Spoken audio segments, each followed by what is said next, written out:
Live from Atlanta, Georgia, it's the Zach Ballinger Show, where we help you find your direction through purpose and passion. My name is Zach Ballinger. I am your host. Thank you guys so much for joining us today. We really do have a special guest. Before we get into it, we are streaming via YouTube. If you have any questions for my guest or me, please put them in the comment box. We'll make sure to get to them at the end. You guys are welcome to also, before the interviews, always email Zach at zachballinger.com. We'll make sure to ask our guest any questions you have about your career advice. Without further ado, Earl, thank you so much for joining the show today. Hey, good morning, Zach, and it's a pleasure to be here. Thanks for having me on. Yeah, so we'll jump right into it. What is your exact occupation title? What do you do for career-wise? Yeah, so I am CEO and founder of an outsourced IT support firm named Nexus IT. Originally I got into the industry as an IT engineer, doing IT support and system administration and network design and implementation, and built this company. Really, I've stepped. I should be able to talk to to both topics, to the IT, kind of system admin sort of career path, and executive CEO career path. But I've spent the majority of the past 10 or 12 years really building the business and in that executive role rather than the day-to-day the day-to-day work of an IT engineer. Well, let's talk. A lot of people out there that are listening are either students or entry level professionals. So, if we focus on how you got there, what is exactly that you do that got you to the CEO role? What's your day to day activities? What is exactly does your career mean? Yeah, well, my path to CEO, I guess, could potentially be somewhat unconventional in that I'm not a hired gun. I am a founder. So I started this company 22 years ago. The reality is the first several years, when my brother and I started it together, most of our time was spent more in that IT engineer type of role. We were the product of the business at that point until we began to scale and grow and bring on new team members. And then I had to teach myself to run a business and to lead a business and and transition into that role of CEO. I realized that other people have other paths. Other people may go get an MBA, and they may get some entry level management type of positions and then work their way up through ranks, or bounce between different gigs and eventually land in a senior C-level executive position or in a CEO type of role. So yeah, I think there's a couple of different potential paths, and mine was the less conventional perhaps of those paths. In terms of day-to-day activities, I am a CEO and currently a solopreneur, so I am the only shareholder of this organization, and therefore I wear a lot of hats any given day. But I think in a traditional sense, a CEO has to oversee all departments of business. A CEO has to be in touch and in contact with the other leaders and department heads and team leads within the organization, understand what's happening from a sales and marketing perspective. What messaging is working, what is not. Measuring all of your sales and marketing and adjusting and rekeying those things to figure out what resonates with the market, what's going to help you close deals. A CEO is generally responsible for the vision and the culture of the organization. Innovation, thinking about how you're going to progress and how you're going to grow the organization, how you're going to evolve your product or service offerings and engage more with your clientele. A CEO has to understand the finances of the business. Generally, a CEO is going to have a CFO or a controller, or somebody in an accounting role, or multiple people in an accounting role that are really overseeing the finances of the business. But the CEO needs to understand those finances, needs to understand the reporting, needs to understand how to look at indicators and make smart data-driven decisions based upon the financials that they're seeing day in and day out. A CEO is involved in HR, overseeing the team that is executing your day-to-day, whatever the product or service of the business is. And particularly, a CEO like myself who really engaged in culture, is very engaged in HR, and our business, our product is human capital. Our product are IT engineers, and so I'm very engaged in the HR side of the business. CEOs are engaged in creating partnerships, in marketing the business, creating relationships and being a public face for the business. And generally a CEO is going to be involved in fundraising as well, if that is necessary for the business. If the business needs to obtain capital, to grow, then the CEO is involved in that process, either pitching it and looking for investors, or working with banks to secure loans. So there's a lot of things that I do on a day-to-day basis, and that a normal CEO will do as well. Let's say a student's out there and they're saying, what exactly in the world does IT engineering even mean? Can you explain that to us in layman's terms? Most definitely. So, and this is I would say, a somewhat misunderstood concept in today's world, primarily because I think software development has had such massive growth in recent years that when you tell people I'm in IT, they generally immediately assume that you're a software developer, or that you work for a software company, a SaaS company, or something to that effect. And the reality is we are on the opposite side of IT. There are various disciplines within technology or within IT. We are on the infrastructure side of IT, and as such, we design, build, maintain, monitor, and secure IT assets for businesses.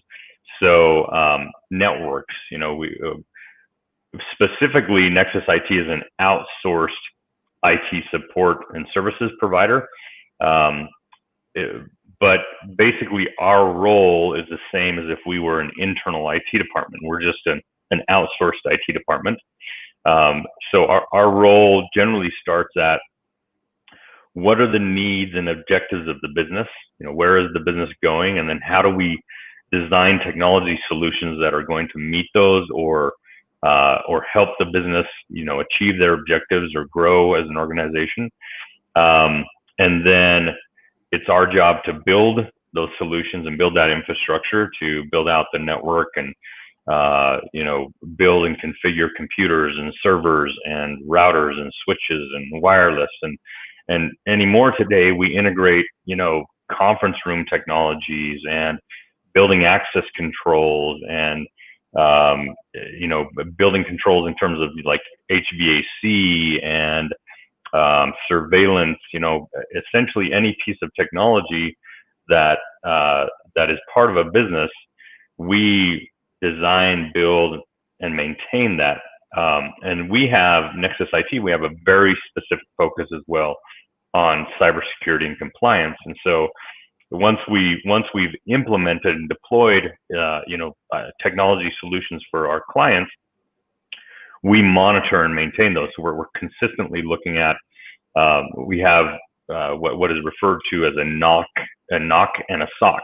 NOC is a network operations center, SOC is security operations center. And so we have automated tools and engineers who are keeping an eye on our client environments 24/7, 365, around the clock, looking for anomalous activity, looking for potential malicious activity, and helping our clients stay secure while keeping their environments patched and up to date. So it's an interesting thing that we do. It's an interesting field and business, and generally fairly exciting. Cybersecurity is very real in today's world, and I would say there's not a day that goes by that every one of our clients doesn't have hacking attempts on their infrastructure. And so it's we are consistently battling against potential malicious actors that are trying to infiltrate our clients' systems. That's great. I think when you think of a growth career, you can definitely think of cybersecurity because, everything's becoming digital and online, and, more and more companies have more stuff that is on a server, and we have to make sure that's secure. So I definitely think the growth opportunities for this type of career path are definitely in the future. Where do you kind of see where that angle too, that is just going to continue to grow as companies start up and use an online technology? Yeah, 100%. When I first started in this industry, and started this business in 1998, 22 years ago, cybersecurity was a consideration, but it wasn't at the forefront of technology like it is now. And so, with some basic, decent antivirus, you kind of covered your bases. And in today's world, that is absolutely not the case. You have a myriad of solutions, what we call a solution stack, that can range anywhere from maybe 4 or 5 different solutions up to in the dozens of different solutions that are part of your cybersecurity plan, part of your defense strategy. And yes, it just continues to evolve. Hackers and malicious actors are consistently changing their tactics, finding new ways to exploit technology, finding new vulnerabilities, consistently looking at new ways to socially engineer users. And yes, the field evolves at a very rapid pace, and by all means, it's an exciting career path, and it's a career path that I think has significant future for decades to come. So when we talk about your career, what do you love about your job? What are something you're passionate about? Yeah, I think there's a lot of things. For me, building something meaningful where you get to infuse vision and culture and have a positive impact in the people around you is really fulfilling and important. And so as a CEO, that's one of the primary things or some of the primary things that I really enjoy about my role and about building a business. Secondarily, the products and services that we offer, they have a positive impact in the businesses that we engage with and, with our clientele.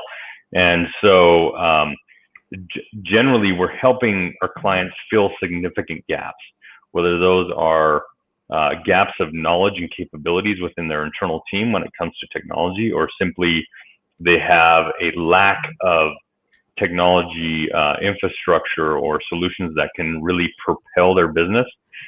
We provide and fill those gaps, and we keep them secure in the process. And so just having the opportunity to interact with those businesses, to understand those businesses, their business models, to understand what's important to them, what their needs are, what their objectives are, and then to be able to deliver that to them is a very fulfilling process for me and my team. And on the flip side, some people struggle with this question. Other people know it right off the top of their head. But what's something you may not really like about your job, or something that people should know, some difficulties that you face? Yeah, I think the nature of the IT infrastructure side of business and cybersecurity is generally you are on the clock, around the clock. You are on call and you are on the hook for an organization's technology being available to them 24/7, 365, right? And that can be stressful. It can be stressful as an engineer, and it can be stressful as a leader, a CEO leading a team of engineers. that is providing services around the clock to clientele. And obviously, being in an offensive position against hacking attempts, that's also stressful. You've got malicious people trying to do malicious things to your environment and to your clients' environments. And while it's exciting and it's fun, it's also stressful because you don't want those people to be able to infiltrate any of the systems. And so this is a career path that, that generally IT engineers are on the hook around the clock. And we've created, within our organization, we've been very mindful at creating on-call rotations and things so that we provide adequate balance to our team members and make sure that, they have time to do the things that they want outside of, work, and that they have time to spend with their families or friends or, and have other hobbies. But that can be a significant challenge in this industry as compared to, a lot of other industries, and is one of the, the common downfalls that people complain about in this industry. Thanks for sharing that. I mean, I think it's so relevant because you're essentially protecting a company's health. And if you relay that into doctor's terms, like a cardiologist who protects someone's heart, those doctors obviously, if you get a call at 3 a.m., somebody's had a heart attack, you got to fix it. And same thing for you guys. If there are health of companies on the line, then somebody's got to be on call to fix the issue. So I like that example. I think it's so awesome that we have you today because you've actually led people and hired people and did all that with IT developers in cybersecurity. So let's say someone's out there and they're in the entry level job, or they may be in college. What degree or education or certifications would you recommend to someone out there? Yeah, very good. So there are a few different paths to get into this industry. And typically those either include a traditional university degree in computer science or information systems, or it includes a certification route. It can be both. There are a lot of engineers who have done both, and certainly they have generally better opportunities in the industry. So in IT infrastructure, there's a lot of certifications out there. There's A+, and there's Network+, and there's Security+, and there's MCSE, and there's CCNA, and there's CISSP, and I could go on and name acronyms here for for an hour or so probably, of all of the potential certifications that are out there.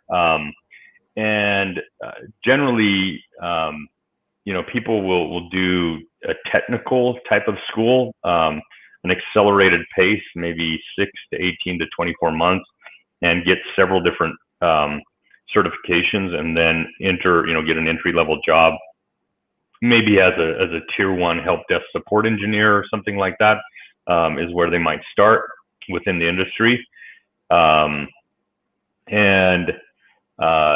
You can land those jobs by having certifications under your belt. Generally, at minimum, you're going to need an A+, which is basic computer understanding, and you're going to need a Network+, which is basic network understanding. In today's world, the Security+ is really important, because cybersecurity is so prevalent.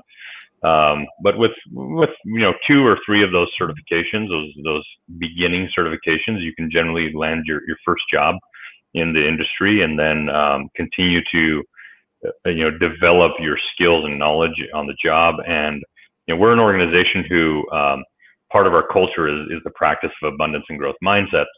And it's very important for our team to be consistently actively engaged in ongoing learning, and to be consistently adding certifications to their belt. It benefits them in a significant way in their career, and it benefits us as an organization. I love that because you think about it. Just a simple analogy would be big screen TVs. You can buy one today, and literally a month later, that's outdated. And so technology is continually changing. That's what I love about the IT folks and the software engineering is you always have to be career developing in your field, from what I understand, because it changes and there's new, companies want you to be educated on the latest and the greatest. Is that pretty much correct advice?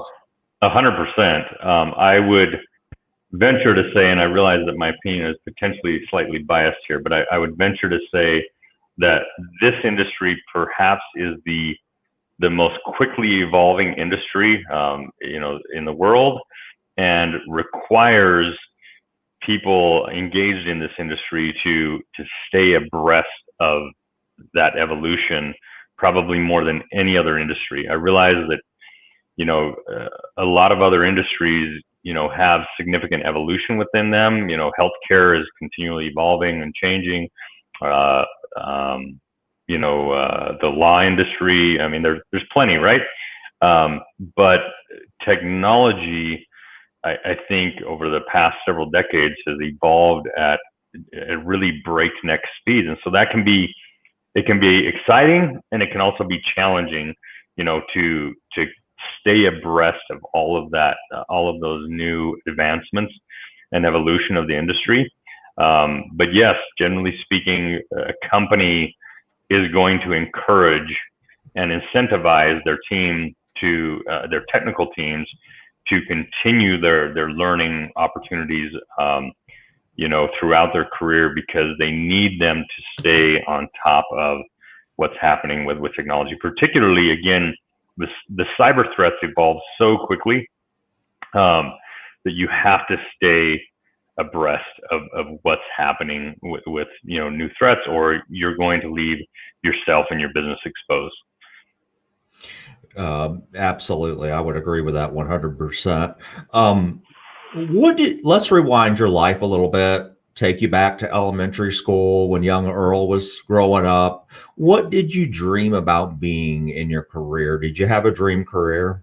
It's a really good question, and I wish that I would remember this question when people ask it, but I have a hard time remembering, honestly, exactly what I aspired to. I do remember as a younger kid, let's say maybe back in pre-elementary or elementary school. Of course, you always dressed up, right? You would go out and play cops and robbers with your buddies, and you would dress up as a cop, or you dress up as a cowboy, and so there were all those kind of role-playing exercises of looking at what careers you might get involved in. For me, my earliest really kind of tangible memories, I would say, probably sparked more around adolescence.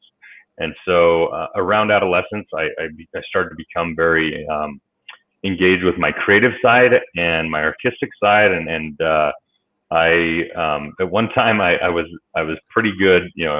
I was a pretty good sketch artist and painter, and I had thought for a little while that I would be an artist, and then the reality of a difficult career path, as an artist set in, and so I thought, well, I can be an architect, and I can still be creative, and I can still draw, but I'll have a more concrete career path. And so that's really where I set out. I set out to be an architect. Instead of architecture, I ended up in civil engineering. I ended up getting hired by a firm who had advertised themselves as an architecture firm, but they were a civil engineering firm. And so I ended up actually graduating with an engineering degree, and worked in that industry for quite some time. And frankly, I probably made a mistake, because it was a little too mundane for me. And I got bored of it really quick. And so, 4 or 5 years into that career, I made a transition into IT engineering. This was late 90s, and the career field was exciting for me. I really enjoyed it. I was a hobbyist. I was tinkering already, and doing a lot of stuff with technology. And so, I think that's kind of my, my recollection of what I thought about careers when I was younger, and kind of how my career evolved. That's great. And so I did want to get to a couple of questions that did come in from the audience. And one of them is I graduated with a computer science degree, but I'm having a hard time finding a job. I've had many interviews, but I'm an introvert at heart. How do I overcome this? Very, very good. That's a great question. And I think this is a very common challenge for people in our industry. IT engineers, software developers, oftentimes we tend to be very introverted people. I'm an introvert myself. Being extroverted is not exactly comfortable for me. It's something I force myself to do because I'm the public face of my business. And I guess you also have to realize and think that, 2020 is a difficult time to get a job for almost anybody, right? There's not a lot of hiring going on. There are massive, candidate pools out there. And so you really have to find a way to stand out right now in order to get hired. And either that's got to be a really impressive resume, or you've got to be really impressive as a person, or the combination of the both. And so, I would invite this guest to maybe find some community classes where they can work on how to present themselves better. How to maybe even take like a public speaking class, or there's I think most cities have a Toastmasters group. And I think Toastmasters are still meeting virtually right now during COVID. Maybe get involved in a Toastmasters group, which will help you develop, some of that extroverted side, and force you to, get out of your bubble and learn to public speak a little bit, which will help you in those interview processes. But you want to find a way to be unique. You want to find a way to stand out. Don't be unique in a negative way. Be unique in a positive way. But that's a very, very common challenge for us geeks or nerds, right? We're introverted. We're a little awkward usually. And so, this person is not alone, for sure. Thank you. That's great advice. And then the last question somebody wrote in is they want to develop their own app on a phone. How would you go about doing that? Oh, that's a complicated and detailed question, and I'm probably not the right guy to answer that, because again, I'm on the IT infrastructure side, not on the development side. The first thing that I would probably recommend for this person is to do some research with people that have done this before. Get involved in local entrepreneurial communities. Again, most cities have a 1 million cups organization. 1 million cups is where there's a lot of people that are building apps and SaaS platforms and that type of stuff. So go get to know those people really well, understand their journey, how they've done it, ask them for advice. There's a myriad of different tools and languages that you can use to build an app with. But really, you've got to, more than just the app, you have to really understand the business model behind that app. And that's something, being involved in an entrepreneurial community like 1 Million Cups or others can help you kind of understand if there's a market for your app, and if so, what that market looks like, and do you really have a potential opportunity on your table or not. Earl, this has been fascinating for me. I'm sure my audience has really enjoyed it. I found this to be very informative. I learned a lot of new things that I didn't even know before. So we do appreciate your time. We know you're a CEO and you're running your own organization. You got employees to worry about, and it's around the holidays. So thank you for your time, and thank you for giving back. It's been a lot of fun for me, Zach. I appreciate the invitation. I wish you and your audience a happy Thanksgiving. You too. Take